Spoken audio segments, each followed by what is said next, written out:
దెబ్బతిన్న బెబ్బులి అదును కోసం వేచి చూస్తుంది. గాయపడ్డ పులి రెట్టించిన ఆవేశంతో ఎగబడుతోంది. గులాబీ దళపతి వ్యవహార శైలి తెలిసినోళ్ళు చెప్పే మాటలివి. ఆయన రణగర్జన భయంకరంగా ఉంటుందంటున్నారు అభిమానులు. ఏదైనా కాజు కావాలి, అప్పుడే జనం కనెక్ట్ అవుతారు. ఆ పోరాటంతో పాలకులు షేక్ అవుతారు. అందుకోసమే ఎదురు చూస్తున్నారు కేసీఆర్.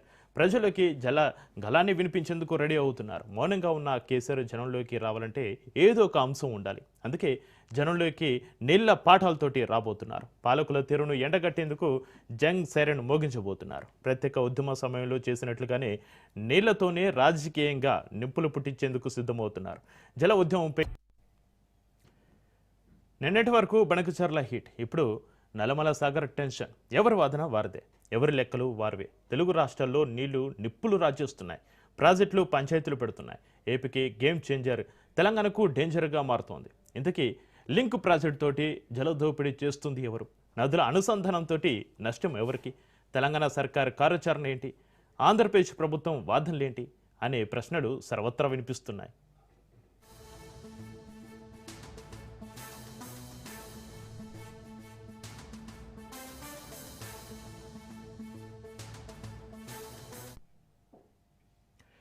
నీళ్లు నిధులు నియామకాలు తెలంగాణ ఉద్యమ పులికేకలివి. దశాబ్దాల అస్తిత్వ ఉద్యమంలో తొలిపోరు నీళ్ల కోసమే. మహోజ్వల తెలంగాణ ఉద్యమంలో మొదటి నినాదం నీళ్ల కోసమే. ఆ జల ఆశయమే ఇప్పుడు అనేక జలాశయాలుగా అవతరించింది. ఏటికి ఎదురేగి ప్రాజెక్టులను సాకారం చేసుకుంటుంది. అయితే పుష్కర కాలమైన నీళ్ల పంచాయతీకి తెరపడడం లేదు. తాజాగా ఏపీ ప్రభుత్వం పోలవరం బనకచర్ల, పోలవరం నల్లమల సాగర్ లింకు ప్రాజెక్టులను చేపట్టేందుకు సిద్ధమైంది. 280 టీఎంసీల పోలవరం కుడి కాలువ నుంచి వినియోగించుకునేందుకు ప్రణాళికలను సిద్ధం చేస్తుంది. భవిష్యత్తులో 400 టీఎంసీలను వినియోగించుకుంటామని చెబుతోంది. పిఎన్ లింకుతో భద్రాద్రి ముంపు మరింత పెరిగే అవకాశం ఉంది.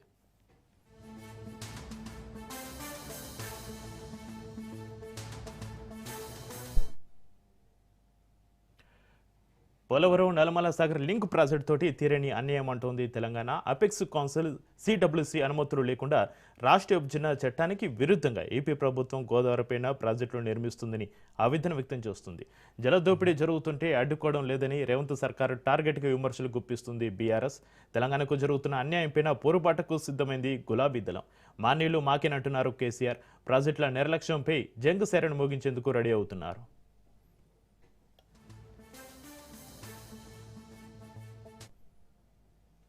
గోదావరి కృష్ణా జలాలు ఏపీ జలదోపిడిపైన పోరుబాట పట్టాలని బీఆర్ఎస్ నిర్ణయించింది. రాష్ట్రంలో సాగునీటి ప్రాజెక్టుల నిర్వహణ, పాలమూరు రంగారెడ్డి ఎత్తిపోతల పథకం నిర్మాణం, నదీ జలాల కేటాయింపు వంటి అంశాలపైన ఉద్యమించేందుకు రెడీ అవుతోంది. పాలమూరు రంగారెడ్డి ప్రాజెక్టులో 45 టీఎంసీలకే రేవంత్ ప్రభుత్వం అంగీకరించిందని, రాష్ట్ర ప్రయోజనాలకు గొడ్డలి పెట్టని వాదిస్తోంది బీఆర్ఎస్. నదుల అనుసంధానం పేరుతోటి ఆంధ్రప్రదేశ్ జలదోపిడికి కేంద్రం సహకరిస్తుందని కమలంపై విమర్శలు సంధిస్తోంది. అటు కాంగ్రెస్, ఇటు బీజేపీలను తెలంగాణ సమాజం ముందు దోషులుగా నిలబెట్టేలా కార్యాచరణ రూపొందిస్తున్నారు గులాబీ దళపతి.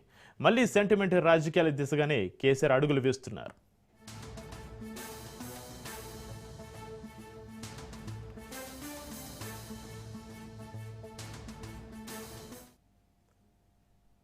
తెలంగాణ ఉద్యమ సమయంలో నీళ్లు, నిధులు, ఉద్యోగాల నినాదం ఏ విధంగా అయితే పనిచేస్తుందో ఇప్పుడు కూడా జల వివాదాలకు సంబంధించిన అంశాలపై గలం విప్పాలని ఆయన నిర్ణయించుకున్నారు. జల వివాదాల విషయంలో కేసీఆర్ వాదన ఎలా ఉన్నప్పటికీ ఇప్పటికే కాళేశ్వరం సహా మేడిగడ్డ వంటి కీలక ప్రాజెక్టుల విషయంలో బీఆర్ఎస్ అవినీతి చేస్తుందని రేవంత్ ప్రభుత్వం ప్రజల్లోకి తీసుకెళ్లింది.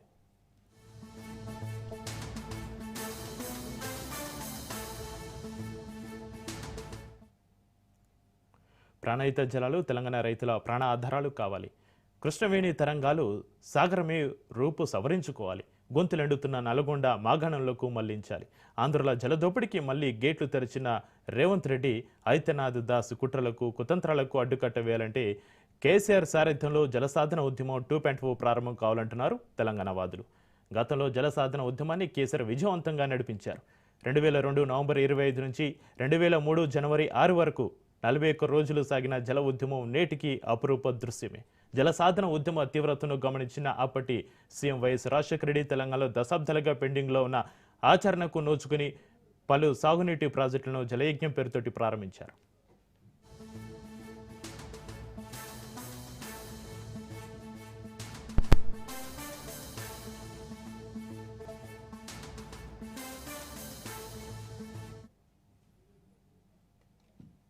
ఒక చిన్న బ్రేక్ తీసుకుందాం. బ్రేక్ తర్వాత డిబేట్ను కంటిన్యూ చేద్దాం. చూస్తూనే ఉండండి రాజ్ న్యూస్.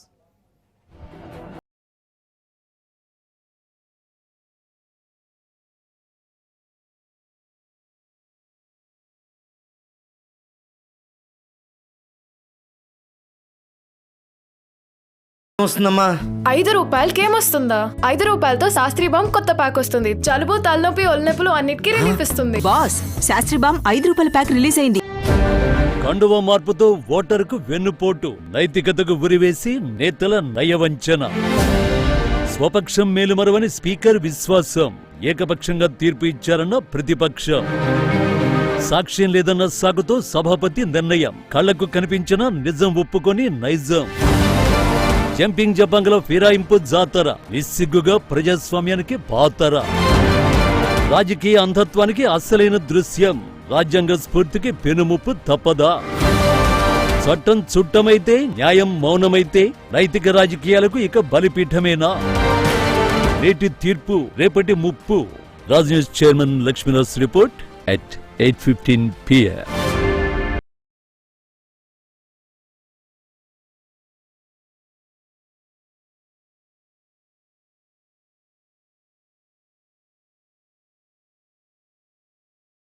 Welcome back. మండుటెండల్లో సైతం అలుగు దింకిన చెరువులు నిత్యం నీటితోటి కలకలలాడిన వాగులు వెండిపోయి కనిపిస్తున్నాయి. అందుకే జల ఉద్యమానికి సిద్ధమవుతుంది గులాబీ దళం. ఇక తెలుగు రాష్ట్రంలో జల జగడం పైన చర్చిద్దాం. మనకు అందుబాటులో ఉన్నారు డాక్టర్ అంజి సత్యం గారు, రాజకీయ విశ్లేషకులు. సత్యం గారు నమస్కారం అండి. నమస్తే అండి. సత్యం గారు, నిన్నటి వరకు బనకచర్ల ఇష్యూ నడిచింది. ఇప్పుడు నల్లమల సాగర్ టెన్షన్ నడుస్తుంది. ఎవరి వాదన వారు వినిపిస్తున్నారు. తెలుగు రాష్ట్రంలో ప్రాజెక్టుల పంచాయతీ పెడుతున్నాయి. ఇక ఏపీకి గేమ్ చేంజర్, తెలంగాణకు డేంజర్గా మారుతుందా? సత్యం గారు, ఎప్పటి నుంచో బచావత్ ట్రిబ్యునల్ నాటి నుంచి కూడా మనకు తెలంగాణకు అన్యాయం జరుగుతుంది. దాన్ని సవరించడానికి తెలంగాణ ఆంధ్ర విభజన తర్వాత కొన్ని ప్రయత్నాలు జరుగుతున్నాయి. ఆ ప్రయత్నాల్లో కొన్ని హర్డిల్స్ కూడా వస్తున్నాయి. అట్లనే ఇప్పుడున్న దానికన్నా ఇంకెక్కువ ఆంధ్రప్రదేశ్ వినియోగించుకోవాలన్నటువంటి తాపత్రయంలో కృష్ణాలో కానీ లేకపోతే గోదావరిలో కానీ ఆ ప్రయత్నం జరుగుతూ ఉంది. ఉమ్మడి రాష్ట్రంలో ఉన్నప్పుడు దరిదాపు కృష్ణా నది మీద పెద్ద ఎత్తున అన్యాయం జరిగింది. తర్వాత ఆంధ్రప్రదేశ్ ఏర్పడిన తర్వాత బనకచర్ల ప్రాజెక్టు చేపట్టడానికి విష ప్రయత్నం చేశారు. కానీ తెలంగాణ ప్రభుత్వం, ముఖ్యంగా నీటిపారుదల శాఖ మంత్రి ఉత్తమ్ కుమార్ రెడ్డి వీటిని అడ్డుకోవటంలో కొంతమేరకు విజయం సాధించారు. బనకచర్లని దరిదాపు బనకచర్లకు పర్మిషన్స్ ఇవ్వలేదు. ఆ తర్వాత ఇప్పుడు మళ్ళీ ఇవాళ నల్లమల సాగర్ అనేటువంటి కొత్త ఇష్యూని తీసుకొచ్చారు. వాస్తవానికి గోదావరిలో మిగులు జలం అన్నది వాస్తవమే, 2 రాష్ట్ర ప్రభుత్వాలు యాక్సెప్ట్ చేస్తున్నాయి. కానీ తెలంగాణ వాడుకోకముందే మేము మిగులు జలాలు వాడుకుంటామని ఆంధ్రప్రదేశ్ అనటం అనేది సైంటిఫిక్ కాదు. ఎందుకంటే ఇవాళ తెలంగాణ మీద వాడుకుందాం అనుకున్నటువంటి కాళేశ్వరం అది పూర్తయినా వాడుకోలేని స్థితిలో ఉన్నది ఇవాళ కాళేశ్వరం. తర్వాత సీతారామ ప్రాజెక్టు మొన్ననే పర్మిషన్స్ వచ్చాయి. అది కూడా ఉత్తమ్ కుమార్ రెడ్డి, నీటిపారుదల శాఖ మంత్రి ఉత్తమ్ కుమార్ యొక్క ఇనిషియేషన్ తోటి ఆ మేరకు సక్సెస్ అయ్యారు. కానీ ఇవాళ ఉన్నటువంటి పరిస్థితుల్లో నల్లమల సాగర్ మీద కూడా ఇది కరెక్ట్ కాదని చెప్పేసి ఇప్పటికే కేంద్ర జలవనరుల శాఖకు, తర్వాత సిడబ్ల్యూసికి అన్నిటికి కూడా తెలంగాణ యొక్క రిజర్వేషన్స్ పంపారు.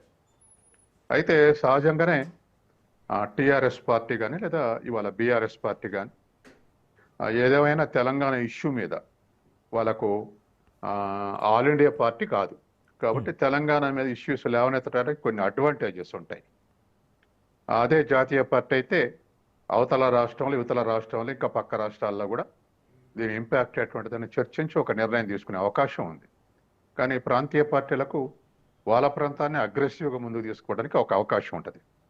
గతంలో తెలంగాణ ఉద్యమం సందర్భంగా అదే అగ్రెసివ్నెస్ ఉంటాం, దాంట్ నుంచి సెంటిమెంట్ రైజ్ కావటం, అది టీఆర్ఎస్కు ఉపయోగపడటం జరిగింది.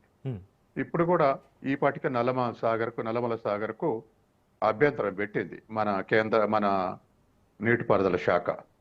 అయినా ఆ ప్రయత్నాలు, అవతల చంద్రబాబు నాయుడు నుంచి వస్తున్నటువంటి స్టేట్మెంట్స్ ఇక్కడ తెలంగాణలో సహజంగానే అసంతృప్తి రాజేస్తున్నాయి. ఆ అసంతృప్తే ఇవాళ మళ్ళీ ఒక అగ్రెసివ్ మూమెంట్ కావచ్చు, లేదా అగ్రెసివ్నెస్కు కారణభూతం అవుతుంది. అది ఏ మేరకు రియలైజ్ అవుద్ది ఏమిటనేది రోజులు గడుస్తుంటే తెలుస్తుంది. ఆయన డిపిఆర్ సమర్పించి అవతల ఉన్నటువంటి పర్మిషన్స్, అనేక రకాలైనటువంటి పర్మిషన్స్ వచ్చే వరకల్లా ఏమవుతుంది, బనకచర్ల ఆ ప్రయత్నం చేశారు, కానీ సక్సెస్ఫుల్గా తెలంగాణ అడ్డుకుంది. ఇప్పుడు నల్లమల సాగర్ కూడా ఏమవుతుందని మనం ఎదురు చూడాలి. ఇక కృష్ణా విషయానికి వస్తే, కృష్ణా నది మీద తీవ్రమైనటువంటి అన్యాయం జరిగింది. అది ఉమ్మడి రాష్ట్రంలోనే జరిగింది.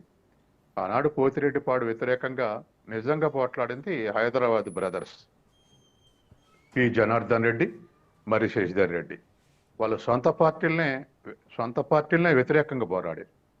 పోతిరెడ్డిపాడు గనక సక్సెస్ అయితే తెలంగాణకు తీవ్రమైనటువంటి అన్యాయం జరుగుద్దని, ఇంకెక్కడికన్నా అక్కడ తీవ్రమైన అన్యాయం జరుగుతుంది. వాస్తవానికి 10,000 క్యూసెక్కుల కోసం పోతిరెడ్డిపాడు అన్నారు. ఆ తర్వాత 44,000 క్యూసెక్కులు పెంచారు. ఆ తర్వాత 80,000 క్యూసెక్కులు పెంచారు. రోజు దరిదాపు 8 టీఎంసీలు తీసుకుపోయేటువంటి లెవెల్కు దాన్ని వెడల్పు చేశారు. మళ్ళీ పైన ఇంకొక 4 కిలోమీటర్ల దూరం ఉన్నటువంటి సంగమేశ్వరం నుంచి రోజుకొక 2 టీఎంసీలు, అట్లా ఒక 30 రోజులు.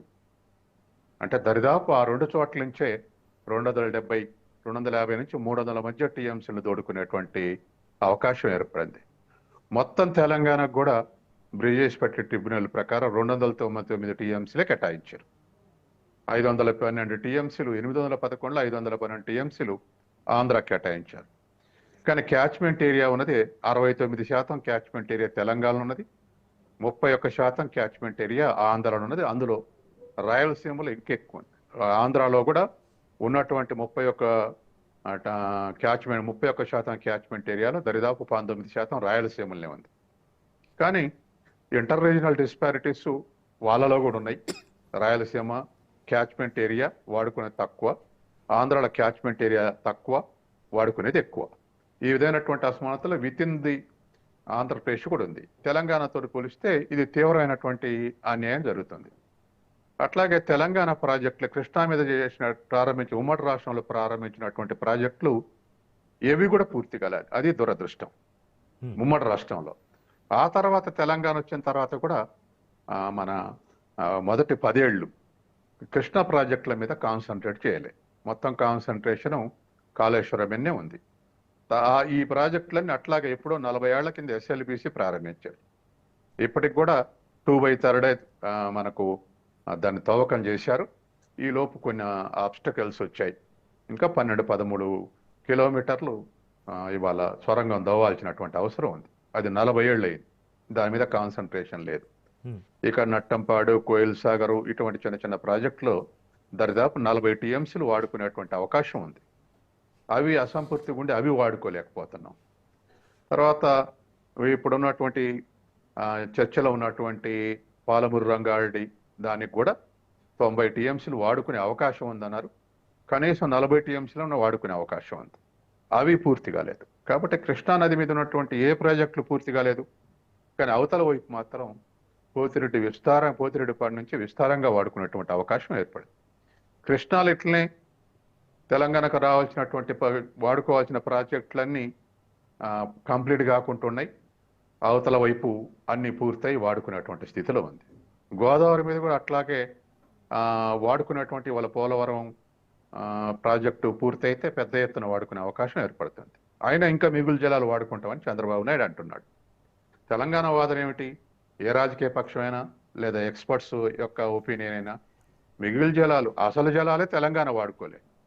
అసలు జలాలు వాడుకున్నప్పుడు మిగులు జలాలను లెక్కిస్తావు? 2 రాష్ట్రాలు కూడా అసలు జలాలు వాడుకున్నాక అవేవో 1500 టీఎంసీలు వాడుకున్నాక అప్పుడు మిగులు జలాలు వాడుకోవటం అనేది చర్చ వస్తుంది. కాబట్టి ఈ విధంగా 2 ప్రాజెక్టుల మీద కూడా ఉమ్మడి రాష్ట్రంలో జరిగిన అన్యాయం తెలంగాణ ఏర్పడిన తర్వాత డిసడ్వాంటేజ్ని ఫేస్ చేయాల్సి వస్తుంది. ఇవాళ ఈ విషయాల్లో అధికార పార్టీ, ఇప్పుడున్నటువంటి అధికార పార్టీ కాంగ్రెస్కు, ప్రతిపక్షంగా ఉన్నటువంటి బీఆర్ఎస్కు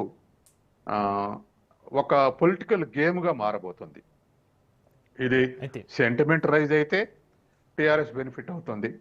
సెంటిమెంట్ కాకుండా ఇది ఒక 2 రాష్ట్రాల మధ్య ఒక చర్చనీయాంశం అయితే సెంటిమెంట్ వచ్చేటువంటి అవకాశం లేదు. అవును. అయితే ఇది సత్యం ఏ గారు, ఈ మేరకు ప్రాజెక్టు విషయంలో ప్రభుత్వం మెతక వైఖరి అవలంబిస్తుందని కేవలం 45 టీమ్స్లకి అంగీకరించడం రాష్ట్ర ప్రయోజనాలకు గొడ్డలు పెట్టని బీఆర్ఎస్ విమర్శిస్తుంది.